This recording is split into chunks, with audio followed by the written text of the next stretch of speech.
They choked the wrong girl. The gym was dark.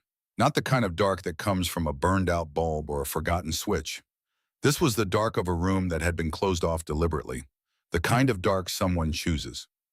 A single emergency light above the far exit painted everything in dull red, the folded bleachers along the wall, the wrestling mats rolled up in the corner, the scuff marks on the hardwood floor that told the story of 100 practices, 100 games, 100 moments that would never make the news. Zara Mitchell stood in the center of that floor. She was 16 years old, 5'6", 132 pounds. She was breathing slowly, deliberately, the way her father had taught her to breathe when the fight had already started, but the hardest part was still coming. Derek Carson was on his knees in front of her. Her right hand had his wrist locked at an angle that left him exactly one option: stay still. He had learned that 30 seconds ago. His left palm was flat against the hardwood.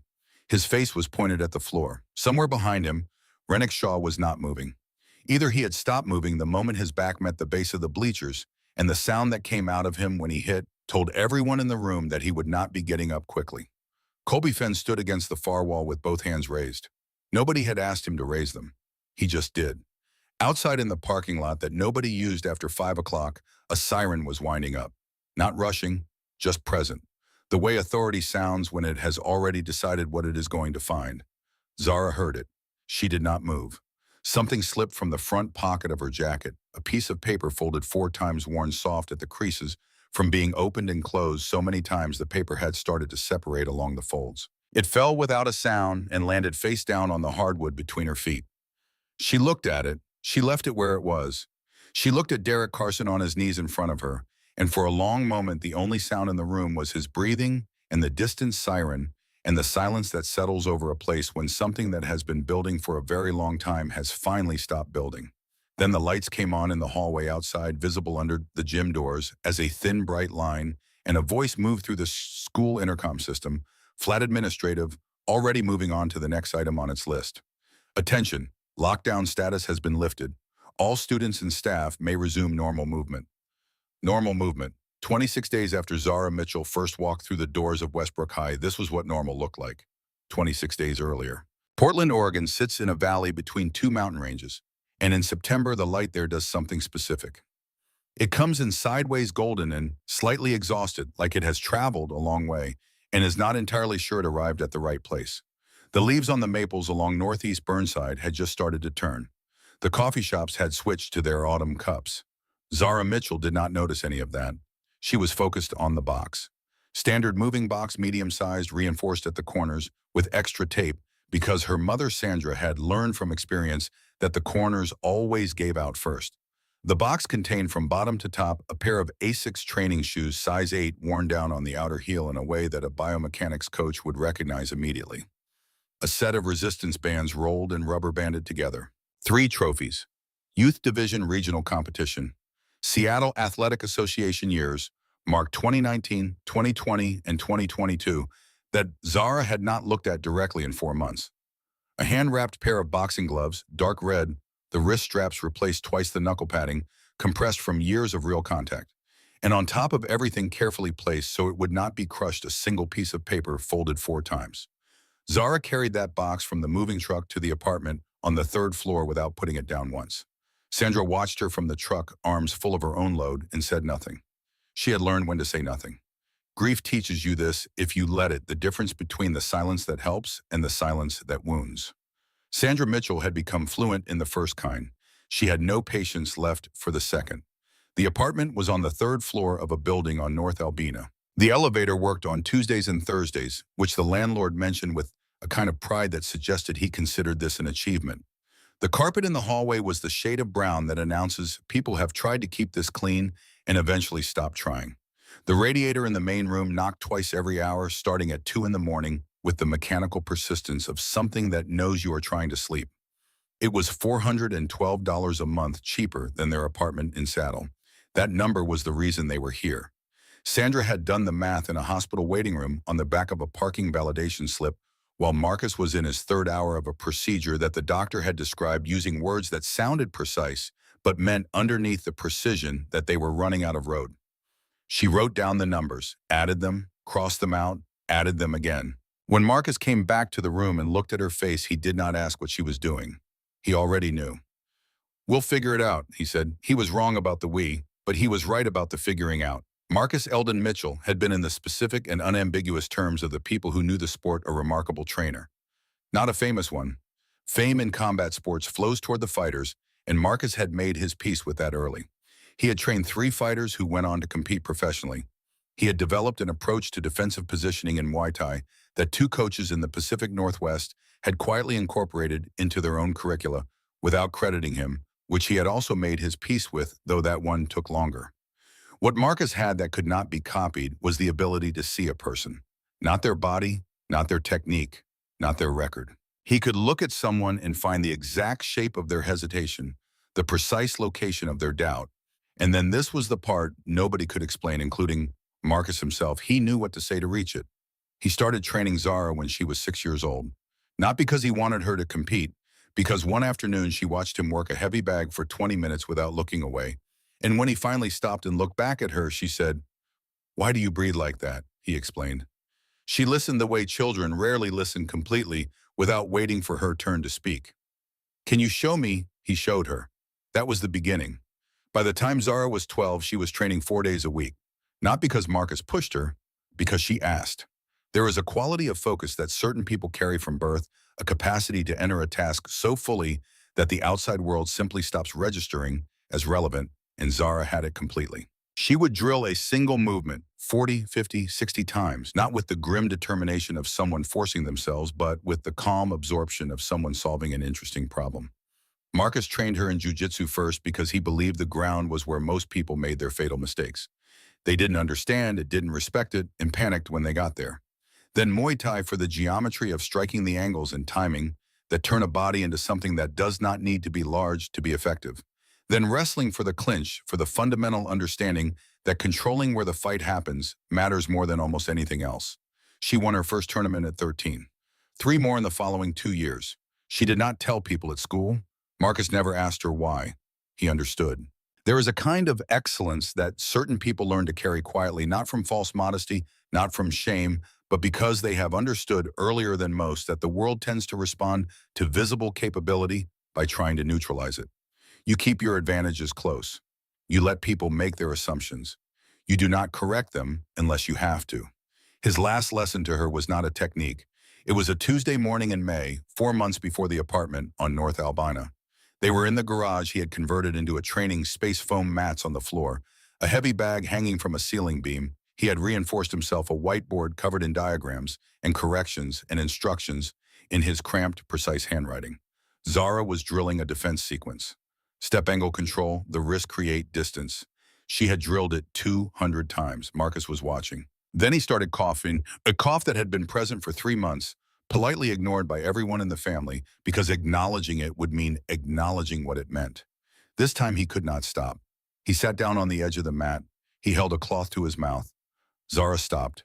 She looked at her father sitting there, and everything she felt showed on her face because she was still young enough that the face tells the truth before the mind can edit it. Marcus looked up, caught her eye. "Fix your stance," he said. "Dad, your left foot is turned in. It's been turned in for 3 weeks, and I keep waiting for you to feel it yourself." He lowered the cloth. "Fix it." She fixed it. He watched, nodded. Then he stood slowly, using the heavy bag for support in a way he would not have done a year ago, and walked to the whiteboard. He picked up a marker. He wrote 7 lines, not a technique, not a drill sequence, something else. When he finished, he tore the paper from the whiteboard pad, folded it 4 times, and held it out to her. "This is the last thing I'm going to teach you," he said. "Don't read it yet." "When should I read it?" He thought about that honestly. "When you don't know what to do next." She took the paper. She put it in the pocket of her training jacket. 11 weeks later, Marcus Mitchell died in the same hospital where the parking validation slip had been the back of Sandra's calculations. He was 51 years old. He had lived with integrity and intention. The cancer did not care about any of that. The first day at Westbrook High, Zara counted the exits. This was not a conscious decision. It was something she simply did, the way someone with certain training walks into any space and automatically reads it. Sightlines, angles where the crowd thins, where it compresses. She had been doing it since she was 14. Marcus had never instructed her to. He had simply, over years of conversation, made her see spaces the way he saw them. 3 exits in the main building, two in the gymnasium wing, one at the end of the science corridor propped open with a cinder block, and had been, she suspected, propped open that way for years. She also counted the social hierarchies, because those were a kind of geography too. Derek Carson occupied the intersection of the two main hallways on the first floor in a way that was not accidental. He was 17, broad-shouldered, with the ease of movement that comes from being physical your whole life and being praised for it in equal measure. He wore his position the way certain people wear expensive clothes, not ostentatiously, but as if the alternative had never occurred to him. 4 college programs were evaluating him for football scholarships. This was not a secret. At Westbrook High, it was the foundational fact around which most other facts arranged themselves. His father, Robert Carson, had sat on the Portland School Board for 6 years.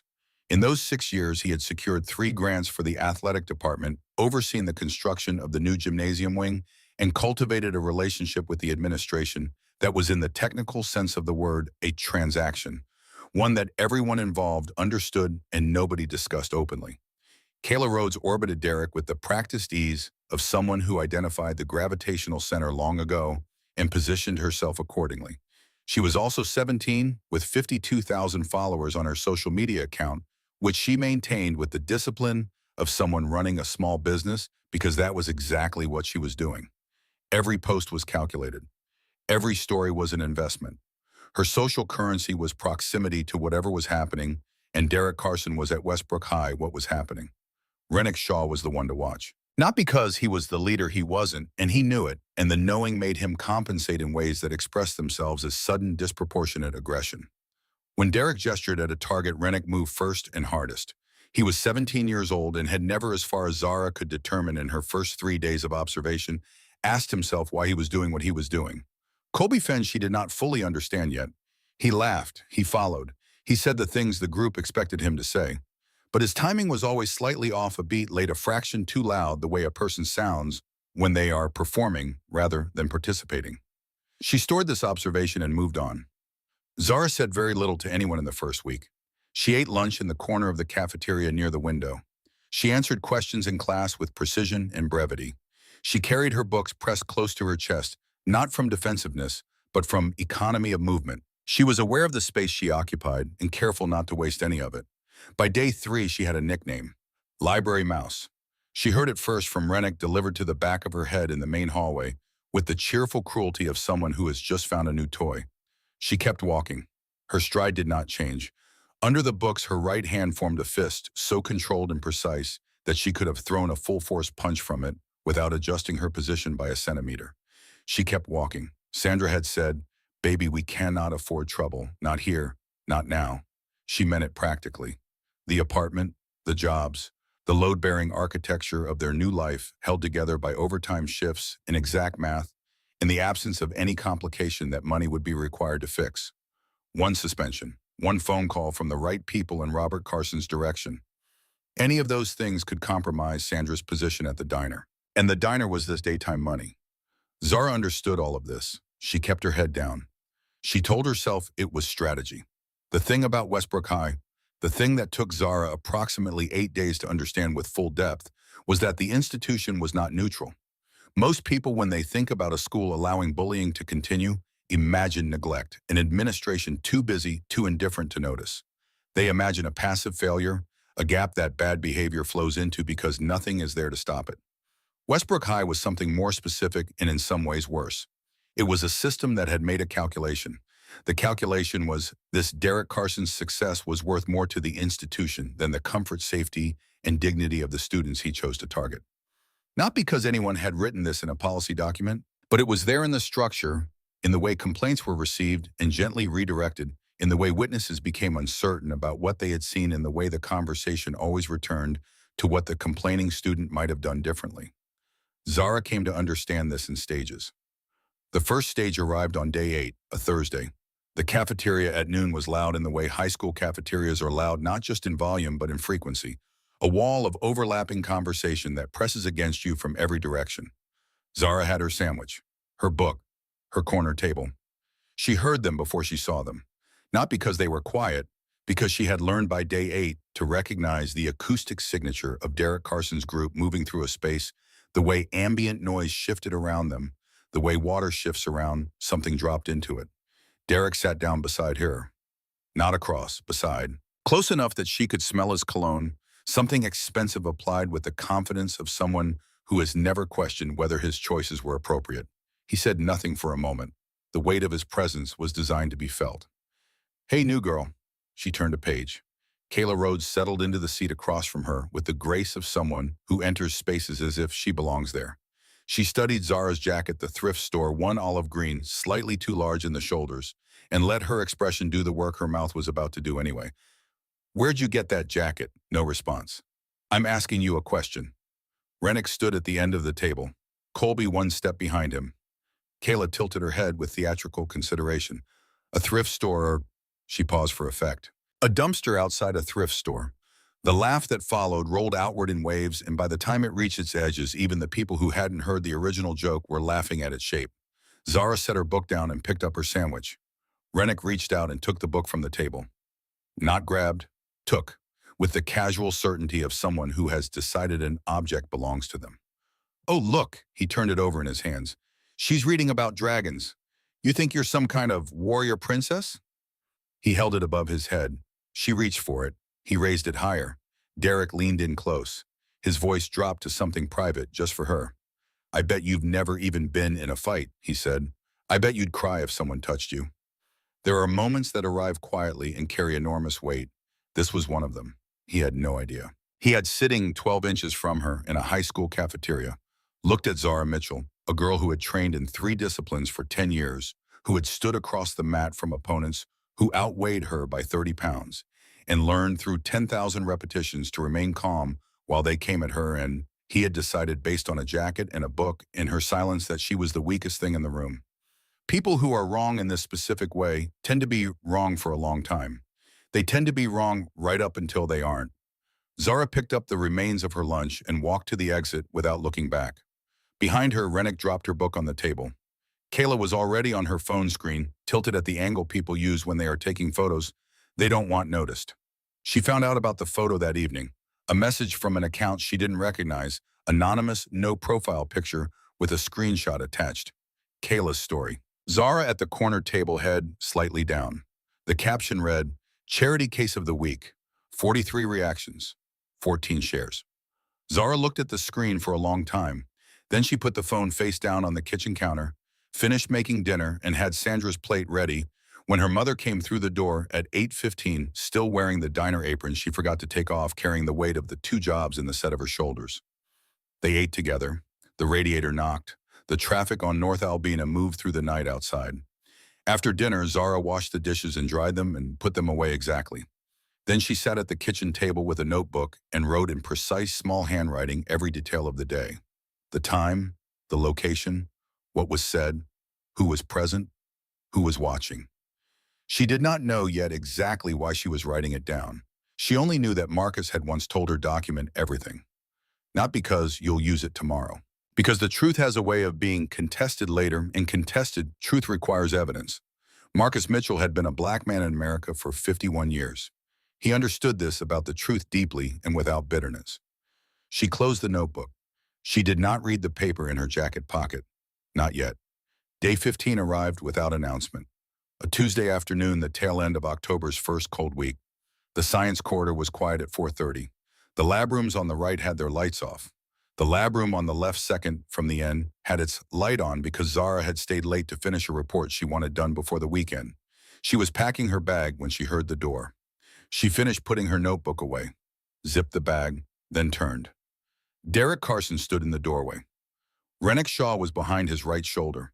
Kayla Rhodes was visible through the door's narrow window phone, already angled in a way that had only one interpretation. Colby Fenn was not there. Zara noted the absence. Derek came into the room. He moved with the confidence of someone who has run this dynamic before and has never been surprised by the result. "Look at me when I'm talking to you," and she wasn't talking. Neither was she looking away. She looked at his chest, not his face. Fighters learn this early. You do not watch the eyes because the eyes will lie to you. You watch the center of mass because the center of mass always tells the truth. He stepped closer. Rennick moved to cover the angle to the door. Derek raised both hands. They came around her throat, not squeezing yet applying, the weight of his grip, the beginning of pressure. The statement made in the language of physical space that this situation belonged to him now. The room went very still. In the space of one breath, Zara registered multiple things simultaneously. The contact points the pads of his fingers, the heel of his palms. Her own response rising. Not panic, nothing close to panic, but the quiet activation of systems that had been trained for exactly this input. The geometry of the room distanced to the wall position of the door where Rennick was standing. She heard her father's voice. If someone puts their hands on your throat and will not let go, you end it. Fast. You don't wait. You don't hope. You end it. End it. She also heard Sandra's voice. Baby, we cannot afford trouble. 1 second to make a decision on that would shape every day that followed. Her left hand came up inside his right arm faster than he could track because he had prepared for freeze or struggle, not precision. Her fingers found his wrist at the radial point. Her body rotated 60 degrees to the right, a movement so economical it barely looked like movement at all. Her right hand joined her left, both controlling his wrist at an angle that translated directly into the joint. Not the muscle, not the grip strength, the joint.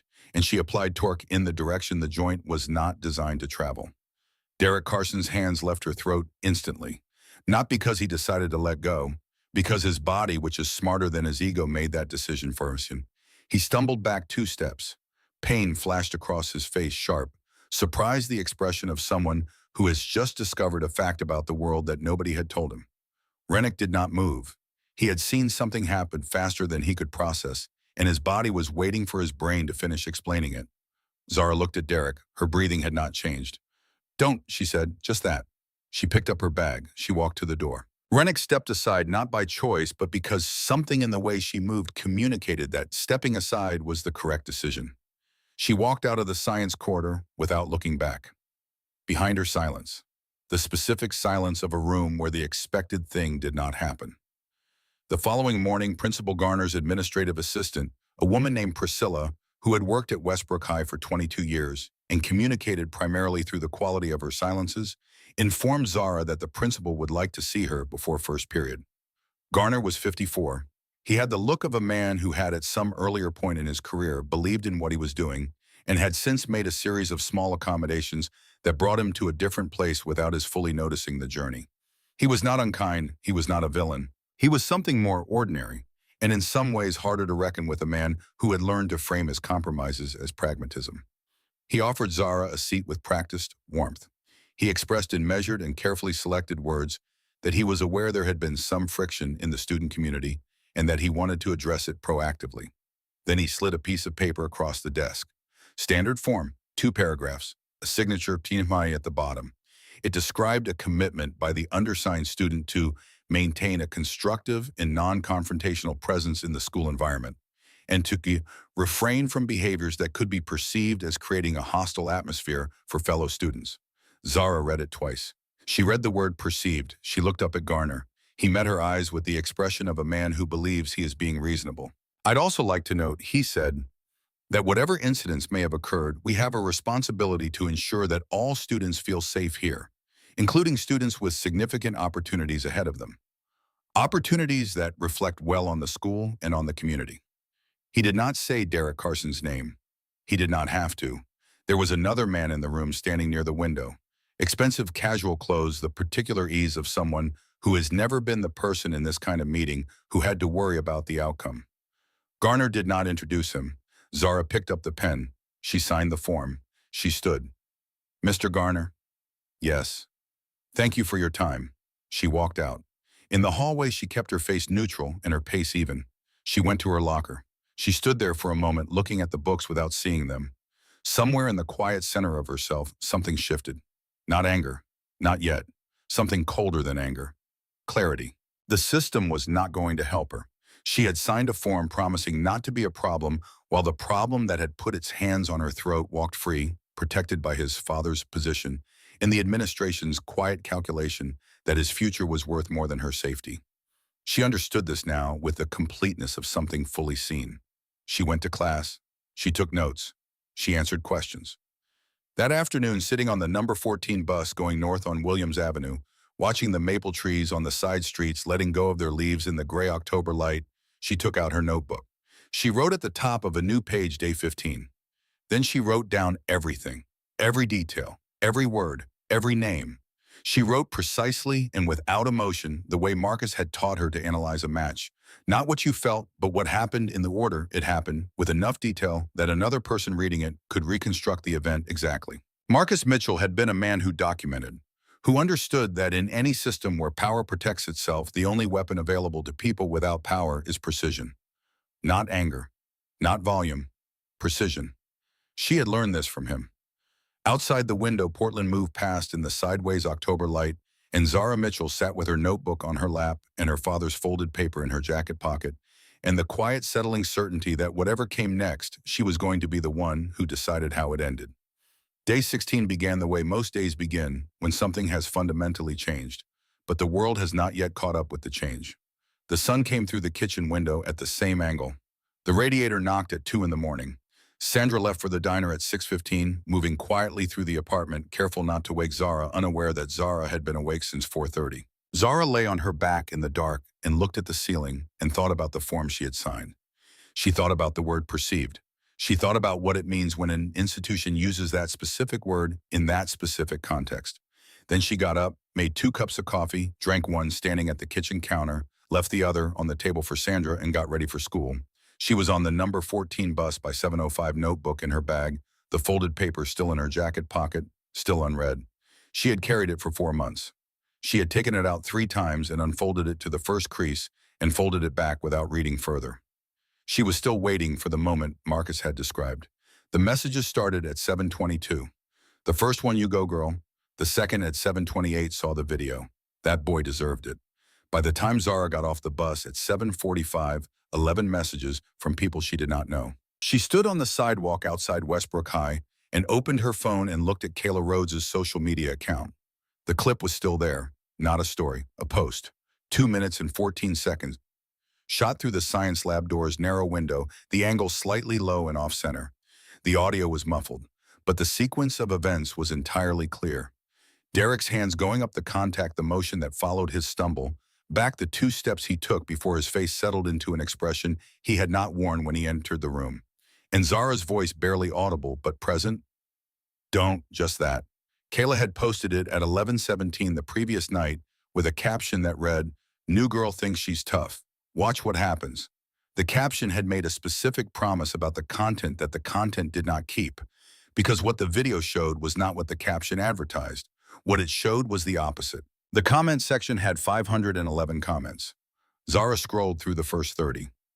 They were uniformly not what Kayla had intended. Kayla had posted the video to embarrass Zara. She had calculated that the reaction would be ridicule, piling on the digital version of the cafeteria laugh that rolls outward until it reaches the edges of the room. She had done this before with other students, and it had always worked exactly as expected. She had not accounted for the possibility that what she filmed was not what she thought she filmed, because the people watching were not seeing a girl being confronted. They were seeing something else. They were seeing a girl who did not flinch, did not retreat, did not freeze, who moved with a precision that was unmistakable to anyone who had ever watched someone who actually knew what they were doing, and they were drawing their own conclusions. By 7 in the morning, the hashtag existed. By 7:30, the video had been downloaded and reposted on 4 separate accounts.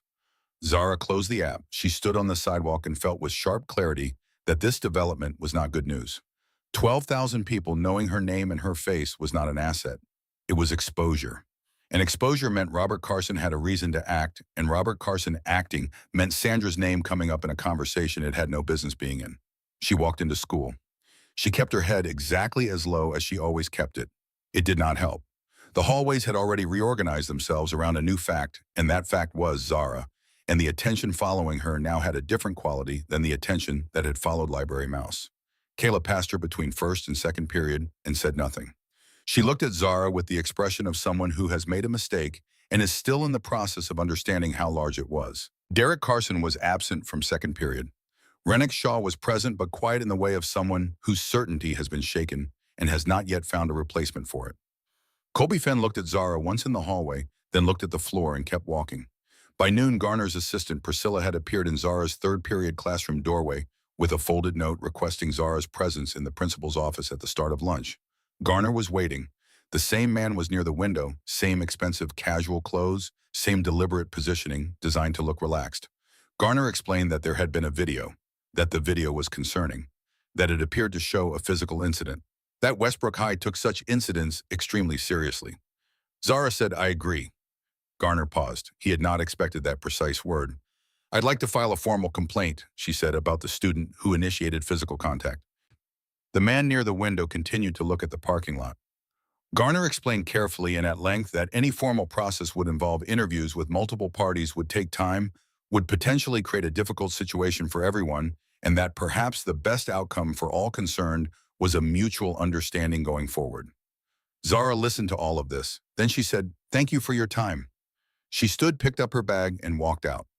She did not file the complaint. Not yet. She had understood something from the presence of the man near the window.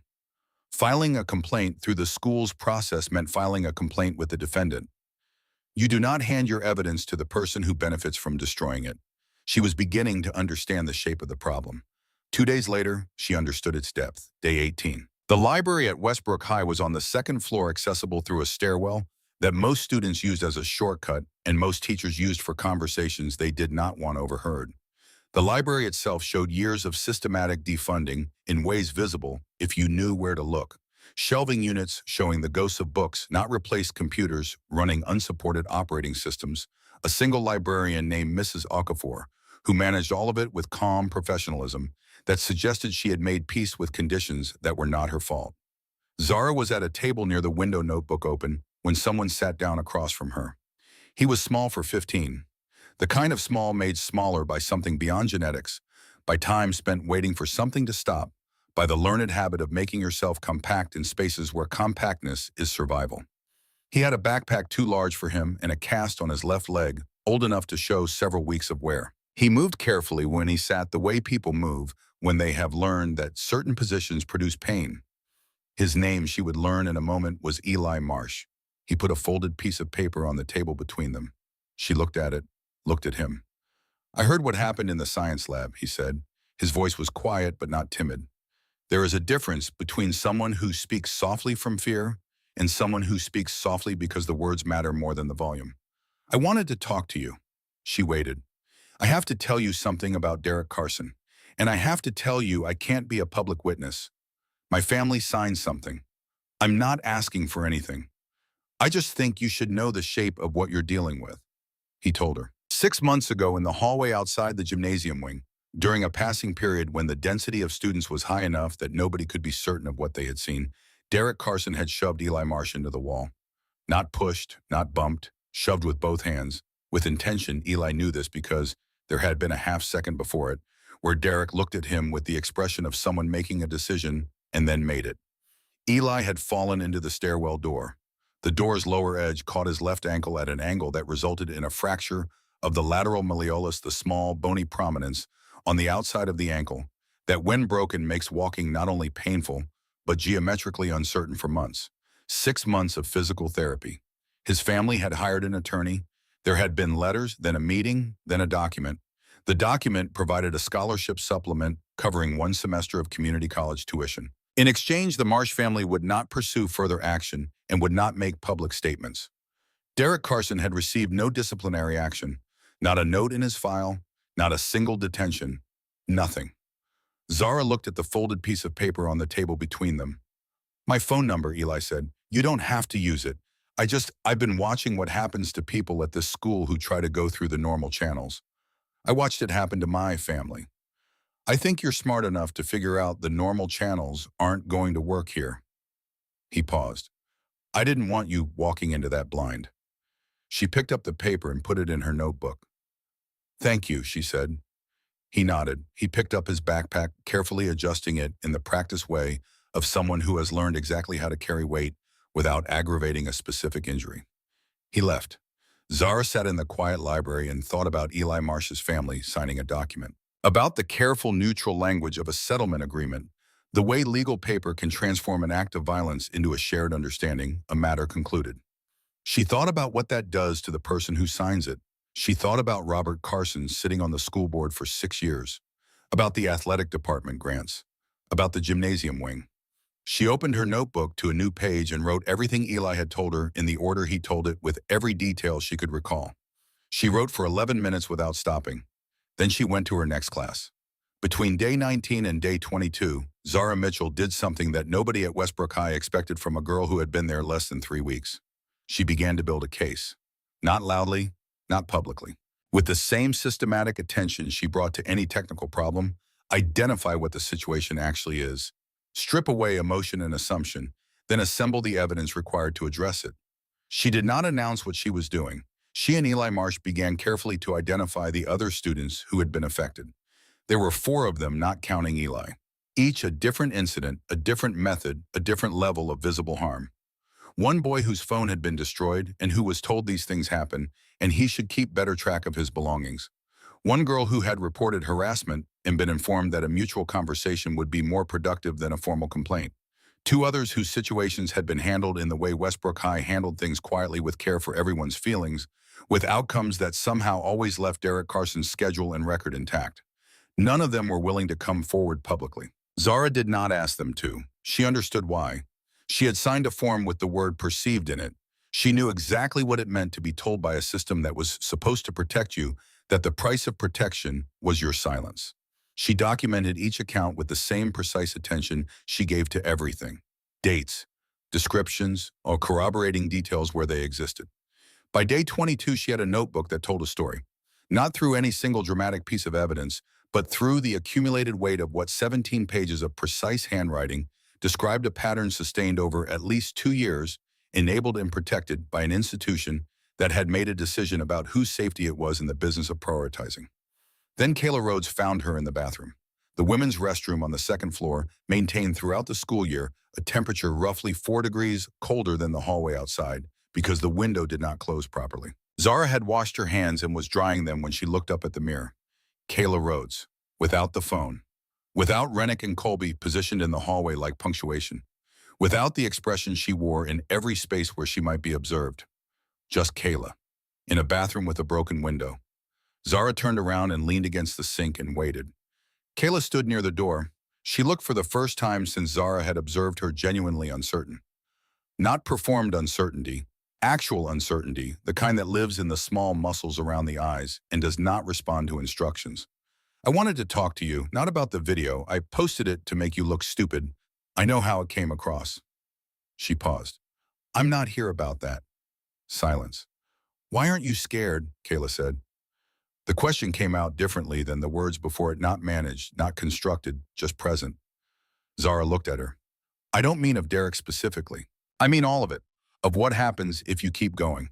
People who push back here, it doesn't usually end well for them. And you know about Eli Marsh. You've been here 3 weeks and you signed Garner's form, and there was that man from the board sitting in the room and you still walked out of there like... She stopped, like none of it was going to reach you. Zara considered the question honestly. I don't know if it's not going to reach me, she said. Kayla looked at her. I just know that scared isn't useful right now. A long pause. The broken window let in a thin thread of cold air. Kayla opened her phone. She turned it around and held it out. On the screen was a video file different from the lab footage. Shot from the front seat of a car angled toward the back seat in the way of someone who has positioned a phone very carefully to look like it is just lying there. The image quality was good. The lighting was the gray gold of late afternoon coming through a car window. Derek Carson was in the back seat. Kayla was in the front. The audio was clear. What Zara watched in 2 minutes and 40 seconds was not complicated to interpret. The words were specific, said in a specific tone, and when it was over, the expression on Kayla's face in the front seat mirror was the expression of someone who has learned something new about the shape of the world they live in. 4 months ago, Kayla said. Her hand was steady, but the steadiness looked effortful. I kept it because I didn't know what to do with it, and because I was also getting something from being around him. The access. It's easier to be adjacent to power than to be outside of it. I know how that sounds. Zara did not respond to how it sounded. There are others, Kayla said. Other things I filmed, other things I was sent. I've been collecting them for a long time without knowing why. Like some part of me knew I was going to need them at some point and couldn't figure out what for. She lowered the phone. What are you going to do? She said.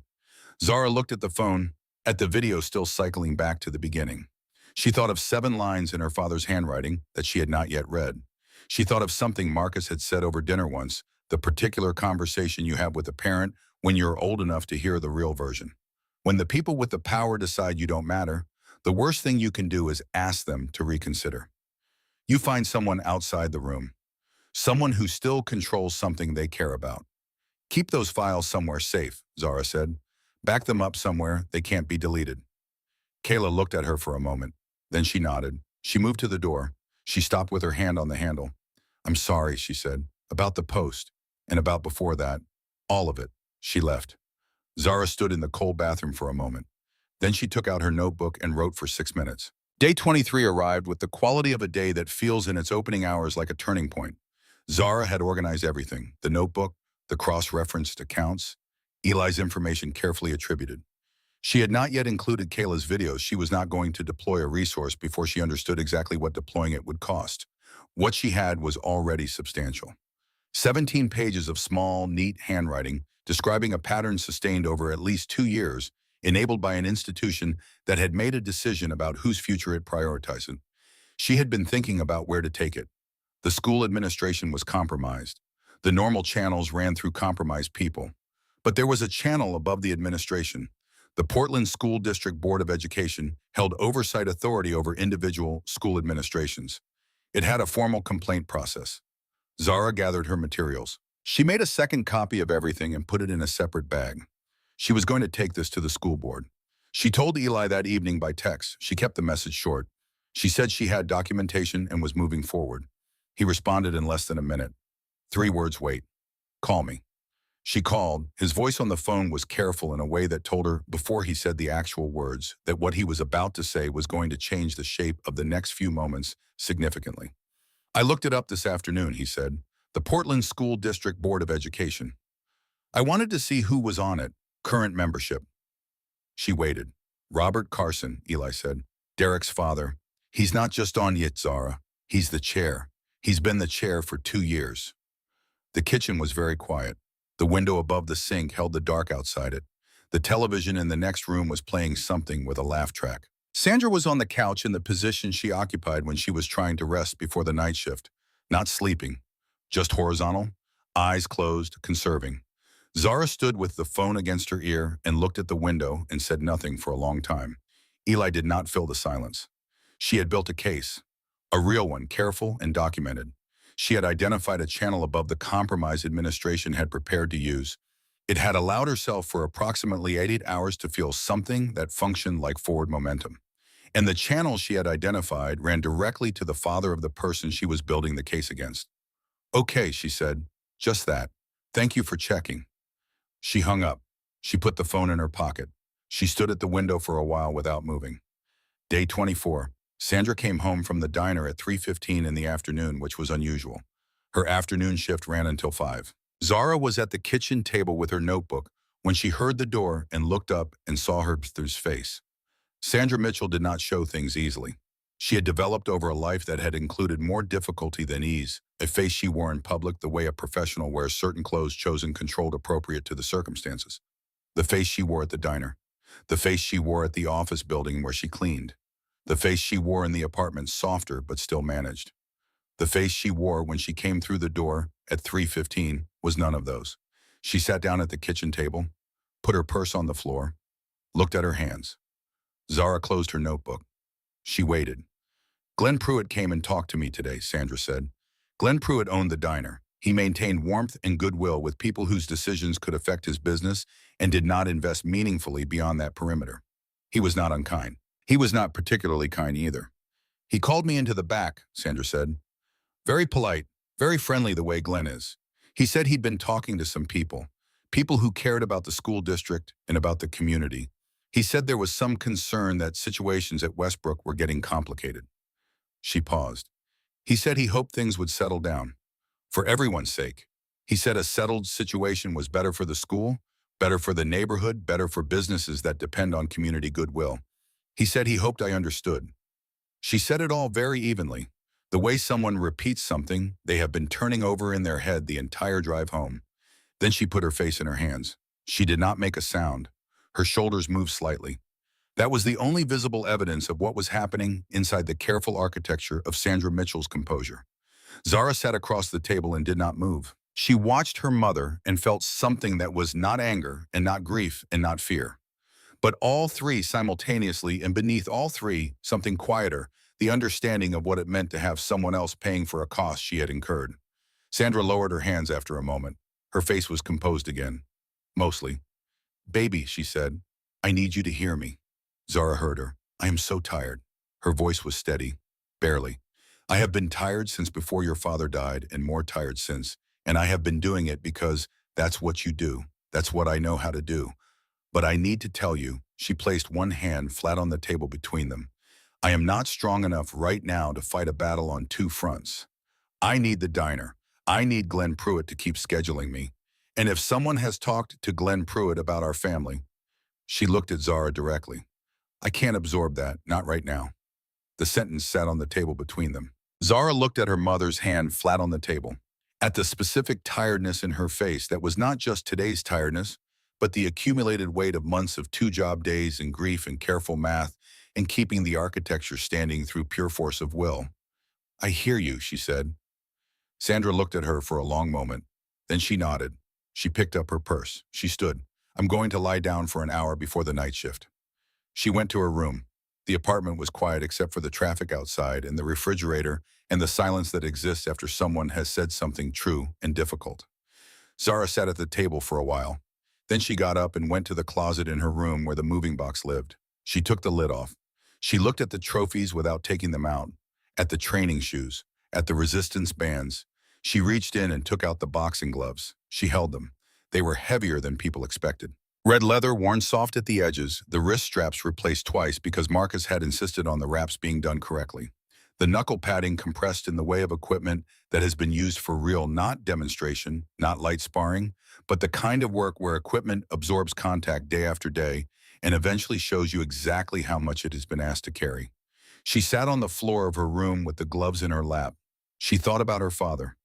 Not about his death, she spent enough time thinking about that, but about who he had been, the specific shape of his intelligence, the way he had moved through the world as a black man in America for 51 years, understanding things about the geography of power and the management of systems that did not want to be managed that Zara was only now beginning to learn from the inside. He had not been a man who gave up. He also had not been a man who walked straight into walls. He had been above all things a man who understood the difference between the problem and the solution and who had the patience to hold both in his mind at the same time until the angle revealed itself. She picked up the folded paper from her jacket. She looked at it. Not yet, she thought. Not quite yet, day 25. The school parking lot behind the gymnasium wing was in a state of institutional neglect. The painted lines faded to suggestions. The single security light burned out and not replaced the chain link fence communicating the concept of a perimeter without committing to its actual function. Zara cut through it on her way to the bus stop at 5:15, 40 feet shorter than going around the building. She heard them before she turned the corner around the gymnasium wall. Not footsteps, the stillness of people who were moving and then stopped because they heard the person they were waiting for. She turned the corner. Derek Carson, Rennick Shaw, just the two of them. Derek stood with his arms loose at his sides, which was worse than if he had been standing with them crossed. Arms crossed is defensive. Arms loose at 5:15 in a parking lot with no functioning light is a specific kind of statement. Rennick stood slightly behind, and to the right, the loyal second, the one who makes the primary look larger by occupying the adjacent space. Zara stopped. She looked at Derek's center of mass. She measured the distance, the positions, the angles. He looked at her for a moment, selecting from several possible versions of this conversation. He selected the simplest. "Nice try," he said. "Nothing else, just that." And a look designed to communicate that he knew everything she had been doing and was not concerned by any of it. Rennick's face arranged itself into something approximating a smile. Colby Fenn was not here. Zara noted that again. She said nothing. She looked at Derek for 3 seconds, long enough to be deliberate, short enough to be controlled. And then she walked around him, not quickly, not slowly, maintaining the same pace she had been walking at before she turned the corner. She moved wide enough that her path did not pass within reach and did not put her back to him until the distance made it irrelevant. She walked to the bus stop. She sat on the bench. The number 14 came at 5:28. She got on. She sat in her usual seat and looked out the window at Portland moving past in the early dark of late October. She reached into her jacket pocket. She took out the folded paper. She looked at it for the entire ride home. She did not open it. But for the first time, she understood that she was close to the moment her father had described. She needed one more thing, someone outside the room, someone who still controlled something that mattered. Someone with, as Marcus had said once over dinner, with the clarity of a man who had spent 51 years understanding exactly how things worked a microphone. She did not know yet who that person was. She would find out tonight. Day 25. Late. The apartment was quiet after 10 o'clock. Sandra was on the night shift. The refrigerator hummed. The street lamp outside the kitchen window laid a line of yellow light across the linoleum that shifted faintly when headlights swept the street outside. Zara sat at the kitchen table with her notebook open and her pen uncapped and the folded paper from her father on the table in front of her. She had been sitting here for 40 minutes. She thought about everything assembled over 25 days. About Eli's family signing a document. About Sandra coming home at 3:15. About Glenn Pruitt's friendly voice. About the man near the window in Garner's office, who was never introduced. She thought about what Marcus had said over dinner.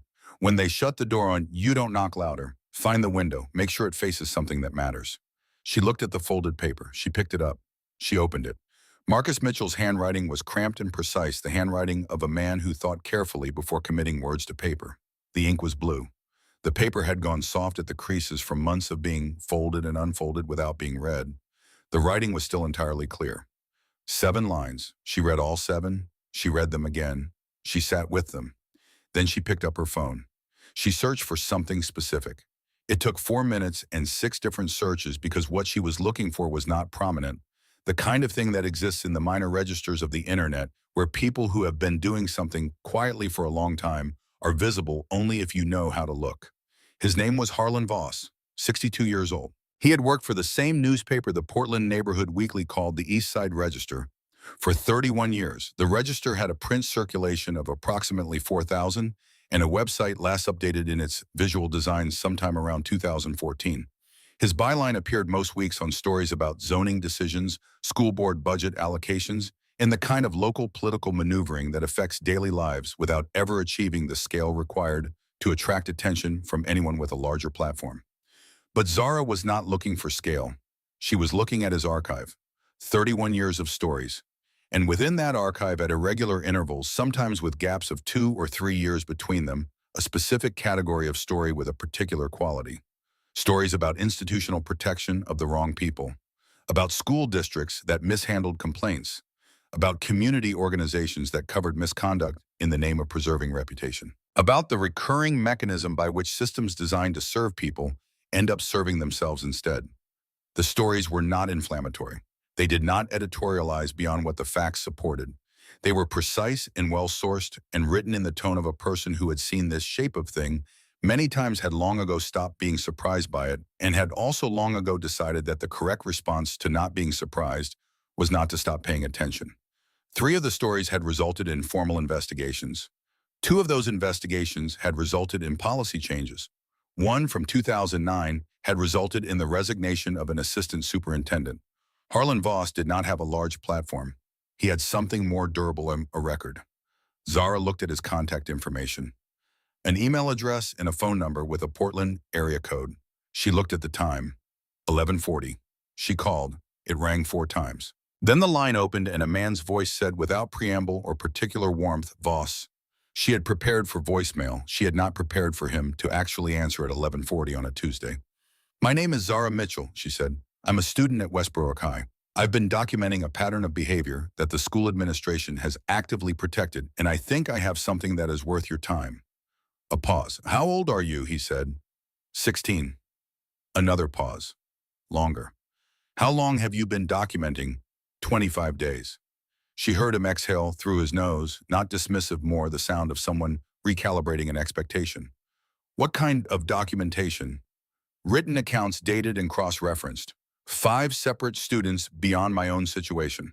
One of them has a signed settlement agreement with the school that I cannot access directly, but can describe with enough specificity that a formal records request would locate it. And there is video documentation not in my possession from a source who is willing to share it under the right circumstances." A long pause. "Who pointed you to me?" he said. "Your archive, Joe." She heard something that was not quite a laugh, more the sound a person makes when they encounter something they did not expect. and are deciding whether the surprise is welcome. Can we meet tomorrow, he said, after school? Yes. There's a coffee place on Northeast Alberta called Gables. 4:30. I'll be there. Bring everything, he said, and hung up. Zara put the phone down on the table. She looked at the folded paper with her father's 7 lines. She read the 5th line again. It said, "When they shut the door on you, find the window, and make sure the window faces something that matters." She folded the paper carefully along its original creases. She put it in her jacket pocket. She closed her notebook. She went to bed. She slept. Day 26, morning. She moved through the school day with the careful, neutral expression of someone carrying something valuable through a crowded space. She attended her classes. She answered when called on.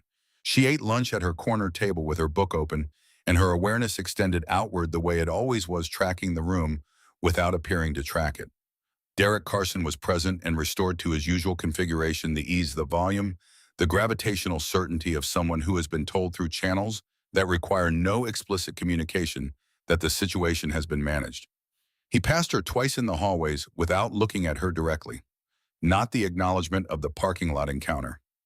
This was the statement of a person who has decided something beneath his attention has been returned to that category. Rennick Shaw laughed too loudly at something between second and third period. The laugh had the quality of relief. Colby Fenn passed Zara near the library stairs and looked at the floor. His jaw was set in a specific way. She noticed it and filed it. Kayla Rhodes caught Zara's eye once in the hallway outside the English wing from 20 feet away. She held Zara's gaze for 3 seconds and looked away. It was enough. At 4:15, Zara got on the number 14 bus. At 4:28, she got off on Alberta. Gables Coffee occupied the ground floor of a converted house that had, in a previous life, been several other things. The interior had the warmth of a place that has been in the same location long enough to absorb the character of its regulars: mismatched chairs, a bulletin board dense with community notices, the smell of coffee made in the same space for years until the smell has become structural. Harlan Voss was already there. He was not what she had expected, which was a reminder to herself that she should not construct expectations from photographs and archive bylines. He was tall, angular, with the kind of face weathered by decades of paying close attention to things that often resisted being looked at. His hair was gray and cut without any concern for its appearance. He wore a flannel shirt and a vest and had a cup of black coffee in front of him and a legal pad and an uncapped pen. He looked at her when she came in. He did not stand or wave. He looked with the steady attention of someone taking an accurate first measurement. She sat down across from him. "Show me what you have," he said. She put the notebook on the table. He read for 23 minutes without speaking. She ordered tea she did not drink.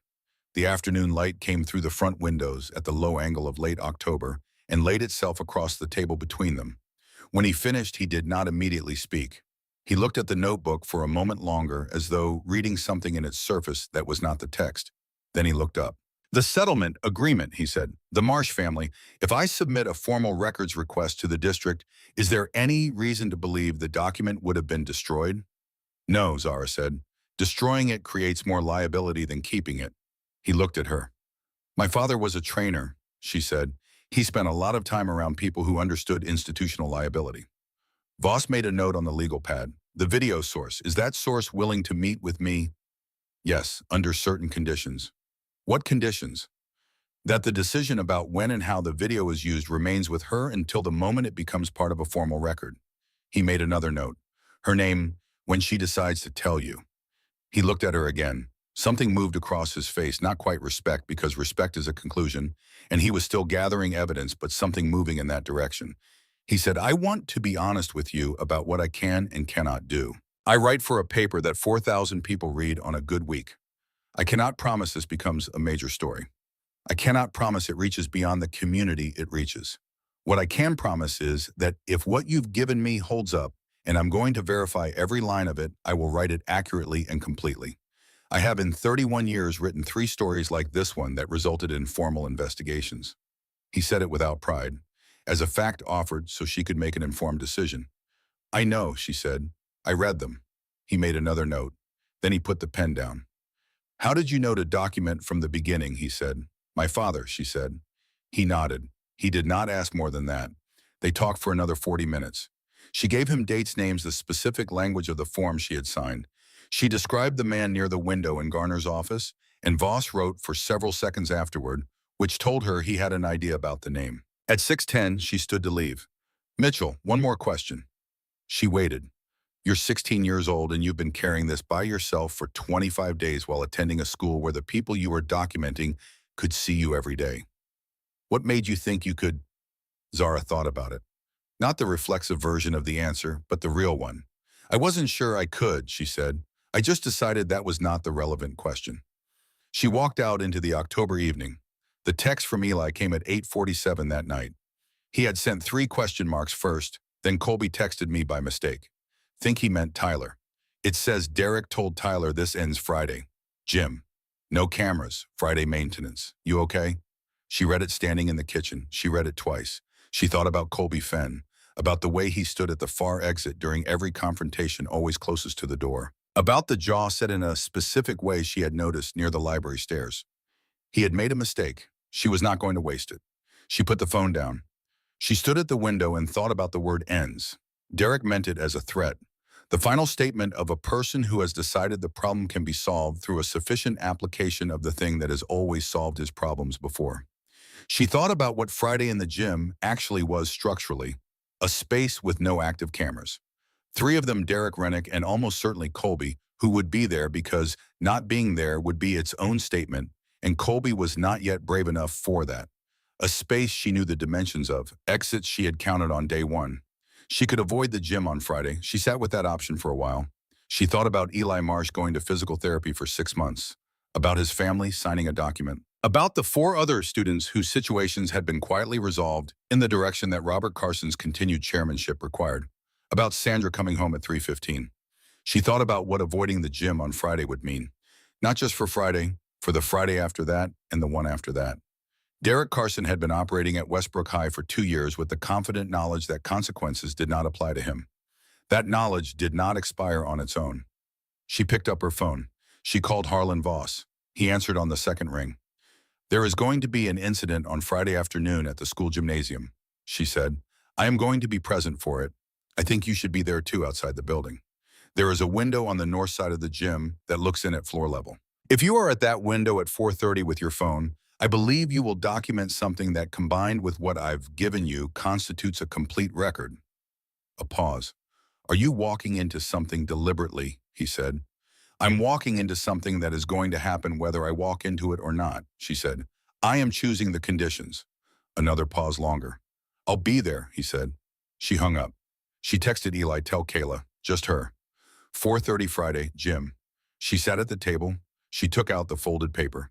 She read all 7 lines again. The last line said, the best fighter is the one who doesn't have to fight, but sometimes they have to anyway. Make sure it counts. She folded the paper. She put it in her jacket pocket. She went to bed. Friday, day 26, 4:17. The north hallway outside the gymnasium wing was empty, in the way of a school building after the last bell, when the energy that fills every corridor during the day evacuates almost instantly and leaves behind a silence that always feels slightly larger than the space it occupies. The emergency exit at the end of the hall had its green light on. The gymnasium doors were closed. Zara stood at the gymnasium doors for a moment. She was not afraid. She had examined this carefully over 2 days, trying to distinguish between the absence of fear and the suppression of fear, because those are different things, and it matters which one you are dealing with.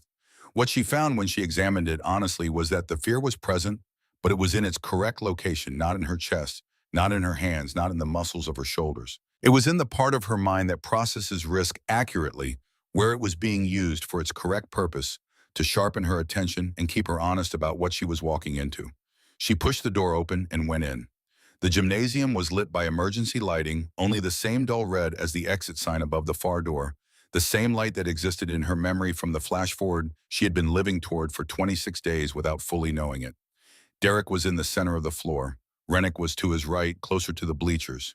Colby was near the far exit, which told her everything she needed to know about Colby. He had positioned himself closest to the way out before anything started. Derek looked at her when she came in. His expression was the expression of someone whose plan is proceeding on schedule. She looked at the north window peripheral without turning her head. From inside, with the emergency lighting, the window was a dark rectangle against a darker wall. From outside, with the ambient light of late afternoon, it would show the interior clearly. She walked toward the center of the floor. She stopped at the distance she had chosen, close enough that the action, when it came, would be in the window's field of view, far enough that she had the space she needed. "Close the door," Derek said. She let it close behind her. She did not lock it. "You think you've been doing something."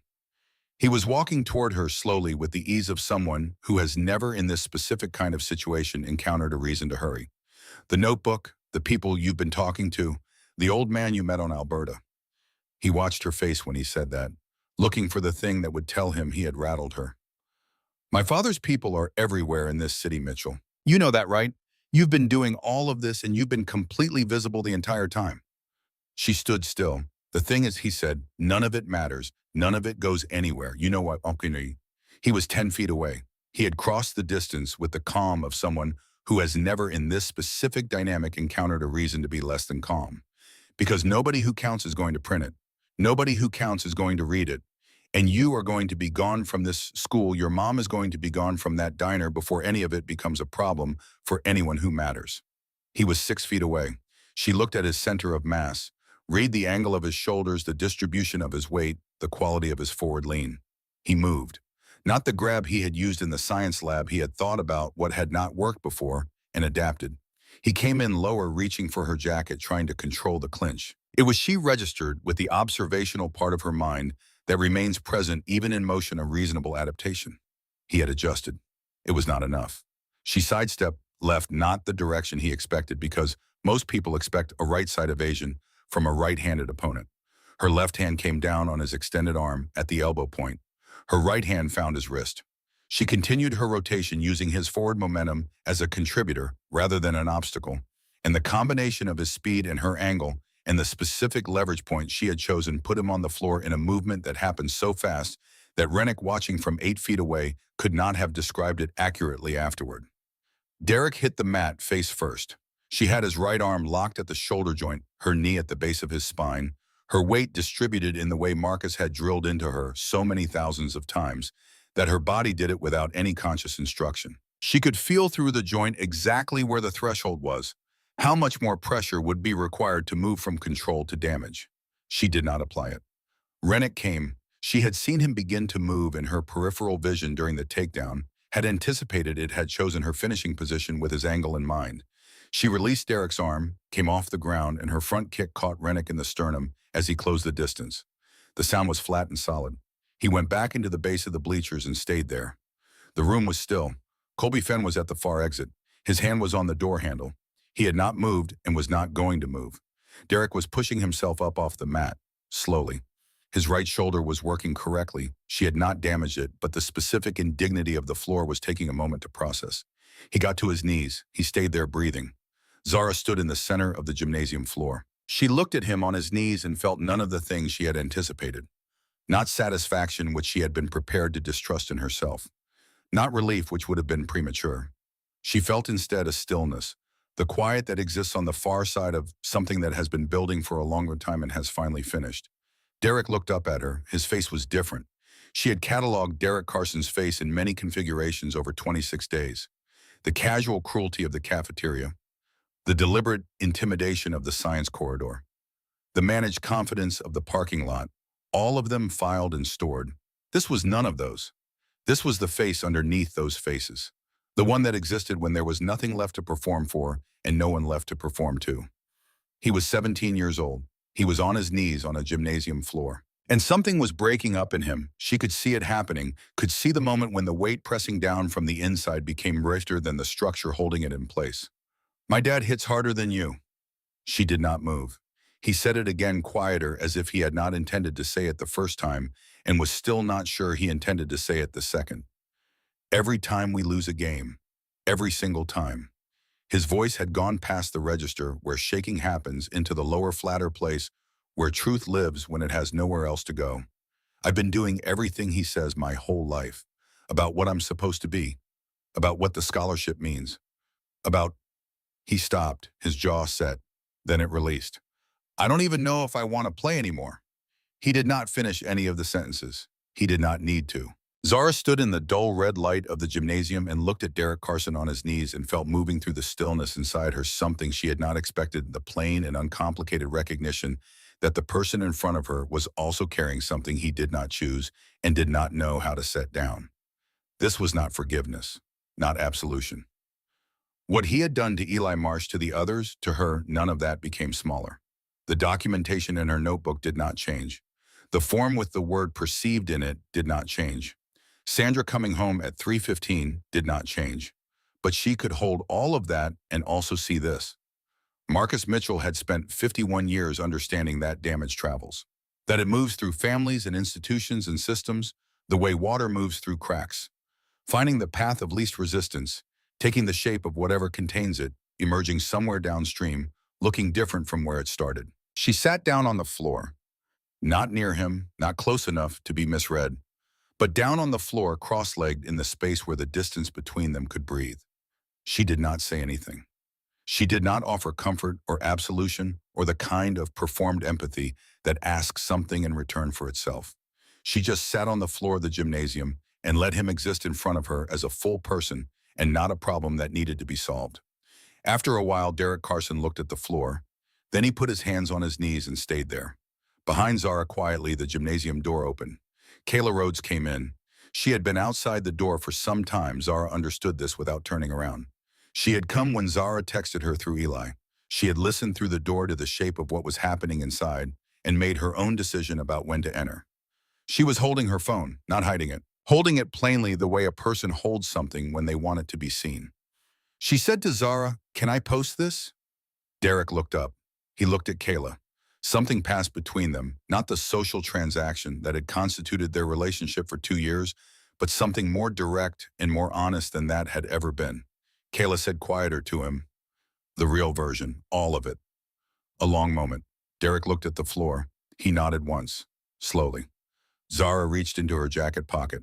The paper was there. She felt it without taking it out, felt the soft, worn creases, the weight of 7 lines in blue ink. She left it where it was. She stood. She picked up her bag from inside the door. Outside, she knew Harlan Voss was at the north window with his phone, and the last of the afternoon light doing the work he had been doing for 31 years quietly for an audience of 4,000, with the accuracy and patience of someone who understood long ago that precision matters more than scale. She pushed the gymnasium door open. She walked out into the hallway, and the hallway opened into the October evening, and the evening had the quality of Portland in late fall, the fading light, the smell of turning leaves in coffee shops and rain not yet arrived, but present in the pressure of the air, the atmosphere of a city in which something has shifted without making any noise about it. She stood outside and breathed. What followed did not look like justice in the clean sense that makes for satisfying stories. The East Side Register published Harlan Voss's story 11 days later. 4,000 words precisely sourced. It described in the specific accumulated detail of someone who had verified every line a pattern of institutional protection at Westbrook High that had operated for at least 2 years under the structural influence of a school board member who was also the parent of the student at the center of the pattern. 4,000 people read the Register on a good week. This was not a good week. The story was shared, not by algorithm and not by the machinery of viral distribution, by the older, slower mechanism that Harlan Voss had understood for 31 years, person to person. Email chains between parents in the Westbrook district, print copies left at the diner on Northeast Alberta and the coffee shop on Burnside in the community center on Williams, where people over a certain age still went to read physical newspapers. Phone calls between people who had children at the school or had been paying attention to the school board's budget decisions for years and had always sensed that something was slightly wrong with the math. The Portland School District Board of Education announced a formal review of complaint handling procedures at Westbrook High 17 days after the story ran. Robert Carson recused himself from the review on day 1. He submitted his resignation from the board 3 days later. The letter cited personal reasons. It did not need to cite anything else. Principal Howard Garner was placed on administrative probation pending the outcome of the review. The investigation would eventually, 3 months later, produce a formal finding that the school had failed to follow its own mandatory reporting procedures in at least 4 documented cases. The finding recommended structural changes to the complaint process and the removal of certain administrative discretion in cases involving student safety. The process was slow. The language was bureaucratic. The outcomes were partial. This was not surprising to Zara. She had understood from the moment she called Harlan Voss on day 25 that the likely outcome was not a clean resolution with all accounts balanced and all wrongs righted and all the right people receiving exactly what they deserved. She had understood this because her father had taught her to understand it not through any single lesson, but through the accumulated evidence of 51 years of living in a country that promises equity and delivers it unevenly, that has mechanisms for justice that work sometimes and for some people and not always for the ones who need them most. She had done it anyway. Derek Carson was not expelled. The scholarship from Washington State was withdrawn. The athletic department there had its own calculation to make and made it quietly without announcement. He remained enrolled at Westbrook. He was required to participate in a mandatory counseling program, which began in November. For the first 2 sessions, he attended with the closed-off compliance of someone performing a requirement. By the 3rd session, something was different. Not resolved, not healed, but different. The counselor was the first adult outside his immediate family who asked him directly and without an agenda visible to Derek what it was like to live in his house. He did not answer the question the first time it was asked. He answered it partially the second time. By the 3rd session, the answer was longer. None of this was visible from the outside. It was not supposed to be. Rennick Shaw transferred to another school in January. Colby Fenn remained at Westbrook and became over the rest of the year notable primarily for his absence from situations that previously would have drawn him in. He sat in different seats in the cafeteria. He walked to class alone. He had the look occasionally of someone who is in the middle of figuring something out. Kayla Rhodes posted the video on the evening of day 26 with a caption that said, "This is what happened. All of it." She did not add context or commentary. She did not need to. The video ran for 4 minutes and 8 seconds and included the gymnasium confrontation and the moment that followed it, and Derek's words clearly audible, and the quality of the silence that Zara had offered in response. The caption was not a performance of remorse.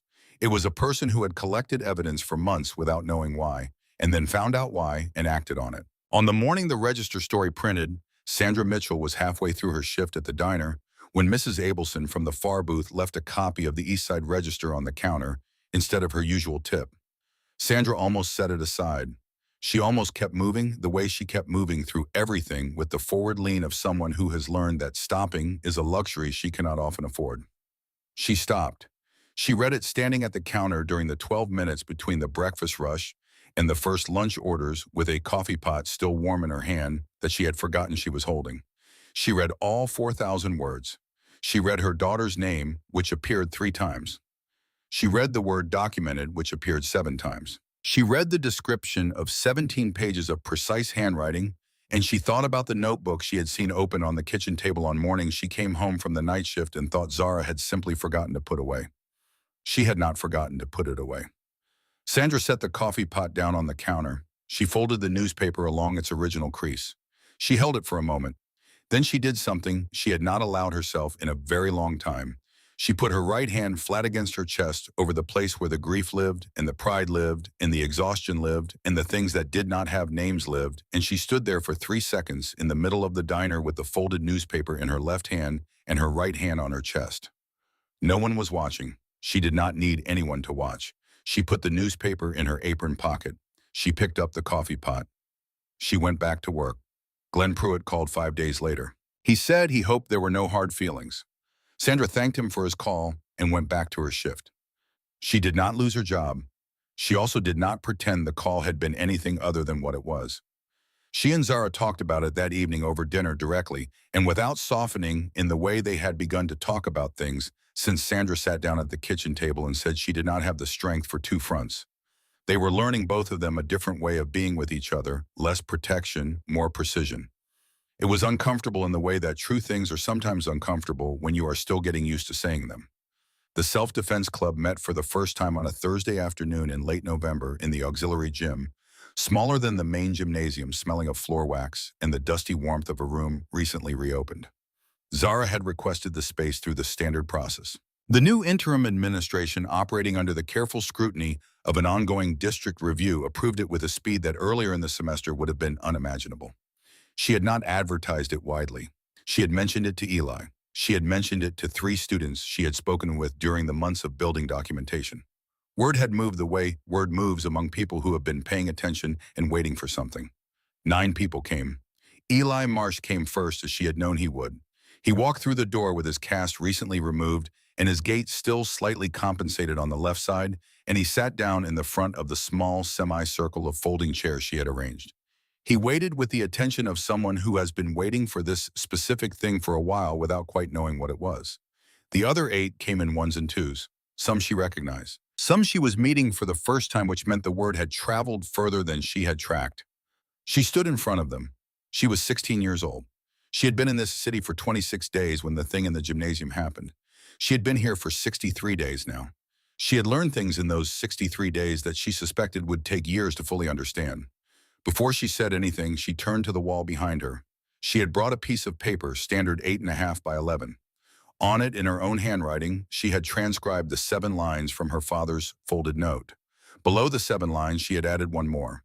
Not from Marcus, from herself, something she had written at the kitchen table on the night of day 26 after she came home from the gymnasium, sitting in the kitchen with the light from the window and Sandra on the night shift and the radiator beginning its 2 o'clock work. The line she added said, "Being able to end it is not the same as being required to." She taped the paper to the wall. She turned back to the 9 people sitting in folding chairs watching her. "The first thing I'm going to teach you," she said, "is not how to fight." She looked at them. "It's how to stand." She demonstrated. Feet shoulder width, weight distributed, center of gravity low and stable. The geometry of a body that has decided to occupy its space with intention, not rigidity, not aggression, but a simple, settled presence that announces, "I am here. I have decided to be here, and I am not going anywhere unless I choose to." She walked them through it. She corrected positions. She came to each person and made adjustments. The angle of a foot, the distribution of weight, the precise quality of stillness, that was not tension, but its opposite. She did not tell them about her trophies. She did not tell them about the tournaments or the years or the technical knowledge she was drawing from when she made each correction. She just corrected. If they trusted the correction, they trusted it. If the correction helped them feel more stable, they would come back. This was another thing Marcus had taught her without ever teaching it directly through the example of 30 years of doing it himself. Expertise is not something you announce. It is something you demonstrate through the quality of your attention to the person in front of you. When the hour was finished, she said, "Same time next week." She watched them leave. Eli was the last to go. He stopped at the door. "Thank you," he said. "Next week we'll do movement," she said. He nodded. He went out. She stood alone in the auxiliary gym. She looked at the paper on the wall, at her father's 7 lines and the 8th line that was hers. She looked at them for a while. Then she took the paper down. She folded it carefully, not 4 folds this time, but 6, making it smaller, more durable. She put it in her jacket pocket beside the original, which was still there, still soft at its creases, still carrying the weight of blue ink in a precise and careful hand. 2 pieces of paper in one pocket. One from him, one from her. The conversation that had begun in a Seattle garage on a Tuesday morning in May, with a cough that could not be stopped and a stance that needed to be fixed, continuing in a Portland auxiliary gym on a Thursday afternoon in November. She turned off the light. She picked up her bag. She walked out through the main doors into the November evening. The cold was the specific kind that arrives in Portland, in late fall, clear and honest, the kind that makes the air precise, that makes everything visible without softening any of it. The maple trees on the side streets had completed their turning and were bare now, their branches making clean lines against the sky, still holding the last of the light. She walked to the bus stop. She thought about her father. She thought about the way he had moved through the world deliberately with care for the space he occupied and the people in it with the dignity of a man who had understood that the world did not always want to give him what he was owed and had decided as a foundational act of character to live as if that did not determine what he was. She thought about the last thing he had said to her in the garage, after he corrected her stance, after he sat down and did not get up the same way again. He had not said anything about fighting. He had looked at her for a long moment with the look of a man who has done what he set out to do, and he had said, "You're ready." She had thought he was talking about technique. She understood now that he was talking about something else entirely. He was talking about the thing underneath the technique, the thing that all the training had been in service of the capacity to stand in the middle of whatever was coming at her and remain clearly and without confusion herself. The number 14 came down Williams in the cold, clear air, its windows lit warm against the dark. Zara got on. She paid her fare. She sat in her seat. She put her hand in her jacket pocket. She felt both pieces of paper, the old one and the new one. She left them where they were. She looked out the window at Portland, moving past her in the November dark. The coffee shops with their amber windows, the food carts with their rising steam, the bare maples making their precise lines against the sky. The city going about its evening in the way cities do, indifferent and alive, and full of people carrying things that no one else could see. She did not need to read either piece of paper anymore. She already knew what they said.